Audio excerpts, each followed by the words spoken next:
Salam anti korupsi.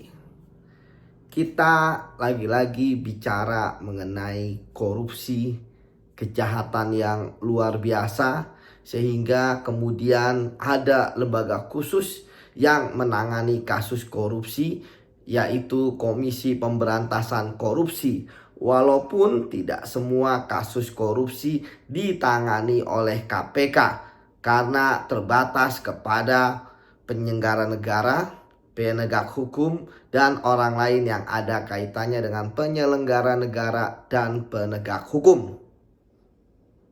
Kemudian ada prasyarat juga ketika terkait dengan kasus korupsi berupa perbuatan merugikan keuangan negara, yaitu di atas 1 miliar kerugian negaranya. Namun yang lain, perbuatan korupsi yang lain kita tahu ada penggelapan, perbuatan curang, gratifikasi, benturan kepentingan dalam kepentingan dalam pengadaan. Itu tidak perlu 1 miliar. Yang penting KPK bisa menangani kalau dia penyelenggara negara atau penegak hukum, subjek pelakunya. Selain daripada itu dan sesuai dengan yang di KPK juga, penegak hukum lain yaitu kepolisian dan kejaksaan bisa menangani. Melawan korupsi memang perlu banyak energi, sumber daya, keberanian.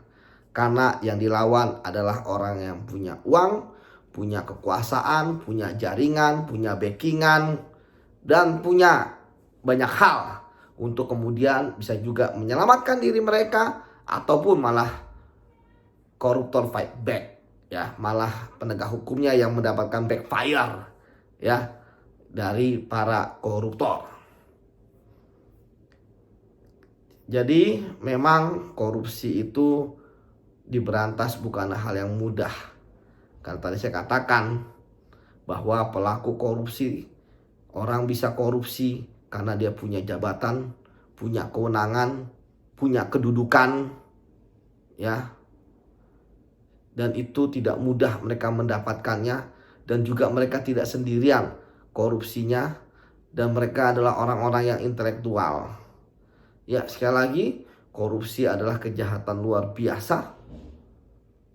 Bahkan ketika kita ternyata berusaha untuk melawan korupsi, ya,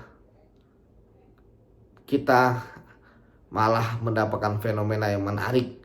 Koruptor seperti mendapat karpet merah, hukumannya ringan, gak miskin, gak lama di penjara, tetap bisa eksis setelah menjadi napi. Begitulah permasalahan yang terjadi. Sehingga teori penindakan, teori pencegahan, perbaikan sistem digitalisasi ternyata nggak bisa masuk karena perilaku korupsi ada di dalam diri koruptor.